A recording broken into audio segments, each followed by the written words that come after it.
Flooring എന്ന് പറഞ്ഞാൽ ആത്തുംകുടി, തമിഴ്നാട്ടിൽ ആത്തുംകുടി എന്ന് പറഞ്ഞൊരു സ്ഥലമുണ്ട്. അവിടെ ഹാൻഡ് മെയ്ഡ് ടൈൽസാണ് ഞങ്ങൾ ഇടണം എന്ന് വിചാരിച്ചത്. അപ്പോൾ ഒരുപാട് വീഡിയോസൊക്കെ കണ്ടിട്ടുണ്ട്. പക്ഷേ എന്നാലും വീഡിയോ കണ്ടെടുക്കാനൊരു പേടിയായിരുന്നു. ഒരിടവും പോയി നോക്കാനായിട്ട് ഇവിടെ ഒന്നും ആരും ഇട്ട് കണ്ടിട്ടില്ല.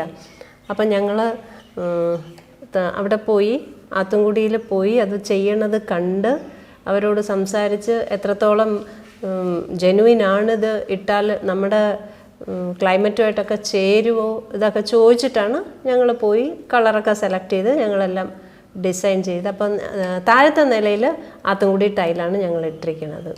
വലിയൊരു ആഗ്രഹമായിരുന്നു നമുക്ക്. ഇട്ടപ്പോൾ കൊള്ളാം, നന്നായിട്ടുണ്ടെന്ന് തോന്നുന്നു. ഒരു പുതുമയുണ്ട് ആത്തുംകുടി ടൈൽ. കണ്ടുമടുത്ത സെറാമിക് അല്ലെങ്കിൽ ഗ്രനൈറ്റ് പോലെയല്ല. ആത്തുംകുടി ടൈലിൻ്റെ സൈസ് എന്ന് പറയുന്നത് ചെറിയ സൈസാണ്, 10 ഇഞ്ച് സ്ക്വയറിലെ ടൈൽസാണ്, ഹാൻഡ് മെയ്ഡാണ്, ചെറിയ ഇംപെർഫെക്ഷൻ ഉണ്ട്. അത് കാരണം ഇതെല്ലാം കൂടെ കൂട്ടി വരുമ്പോൾ ഒരു ആനച്ചന്തമുണ്ട് ആത്തുംകുടി ടൈലിന്. ഞങ്ങൾക്ക് ഈ ഫ്ലോറ വേണ്ടെന്ന് ഞങ്ങൾ അമേഷിനോട്, സൈജു സാറിനോട് പറഞ്ഞിരുന്നു. അപ്പോൾ സാറും പറഞ്ഞു ആവാം, എനിക്ക് തോന്നുന്നു അവരിട്ടിട്ടുണ്ടാവില്ല ഇത് ഒരിടത്തും. അപ്പം നമ്മൾ പോയി ഞങ്ങൾ തന്നെ ചെയ്യാം എന്നുള്ള രീതിയിലായിരുന്നു. അവരെന്നായിരുന്നു അതിൻ്റെ ചിലവെല്ലാം നോക്കിയത്. പക്ഷേ അവിടുന്ന് തന്നെ തമിഴ്നാട്ടിൽ നിന്ന് തന്നെ ആൾക്കാർ, ലേബേഴ്സ് വന്ന് ഞങ്ങൾക്ക് ഇട്ട് തരായിരുന്നു.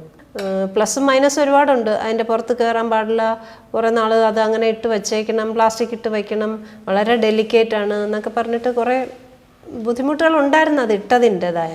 അമേസ് ഹോംസിൻ്റെ പ്രത്യേകത എന്ന് പറഞ്ഞു കഴിഞ്ഞാൽ നമ്മുടെ മനസ്സിലുള്ള ഐഡിയാസ് അത് അവർ ഉൾക്കൊള്ളും. പറ്റില്ല എന്നൊരു വാക്ക് അമേസ് ഹോംസ് പറയില്ല. ടെക്നിക്കലി ഫീസിബിൾ ആണ് എന്നുണ്ടെങ്കിൽ അവർ ചെയ്തു തരും എന്നുള്ളതാണ് എനിക്ക് തോന്നിയ ഒരു പ്രത്യേകത.